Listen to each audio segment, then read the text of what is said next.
The first story I did was to go to Skanderai to see the line of bodies of the Yashari family all wrapped up in white sheets in a very makeshift room. And I think I was rather struck by,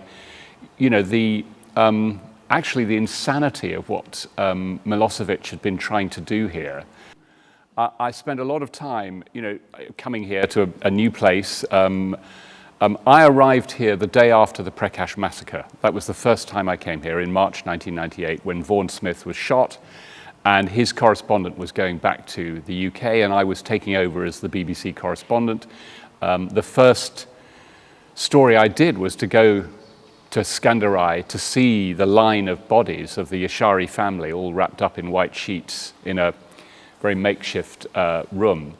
And I wanted to understand what had happened here. I wanted to understand the history, the context, 1389, 1989, the sense of what had happened to your generation, actually, of those of schools and health clinics that were closed to Albanians, and the idea of the kind of culture that you've been brought up in, that you told me about and other correspondents, and I think I was rather struck by,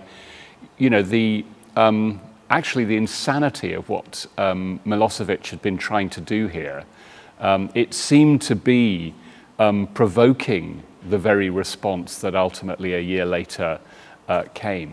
I think, can I just say before we go into the detail on this, it's really important to see the wider context of 1998. And people know about this, but from a Western point of view, you had in government in London and Washington two leaders, Clinton, who was ashamed by Bosnia, was ashamed by the failure of Bosnia, with a new Secretary of State, Madeleine Albright, who'd always been in favor of more intervention in Bosnia. She came in the year before the uprising began here.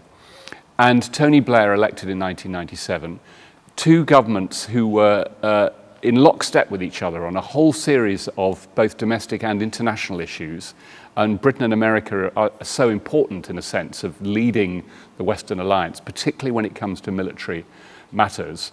And I think the reporting that we did during 1998, which in the 40 years I had as a foreign correspondent, was the most significant reporting that I did in terms of the way that it shifted the dial. And you've been to Afghanistan. Where else, for us to get a sense of where else you covered? Since 9/11, Afghanistan, Iraq, all of those post 9/11 conflicts, a lot of time in those countries. I've covered conflict in South Asia, Kashmir in particular, in Sri Lanka, the Tamil conflict in Sri Lanka.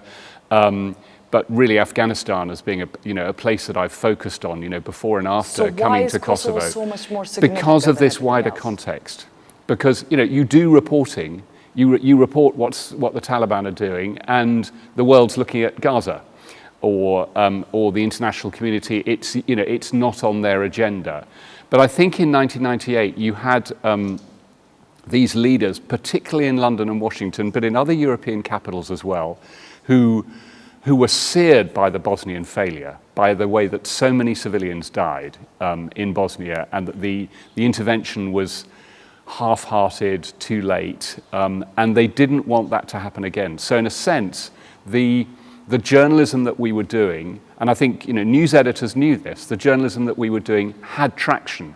It was, if you look at the timeline of what happened during that year, NATO foreign ministers meeting, NATO defense ministers meeting, another BBC report in the middle of that.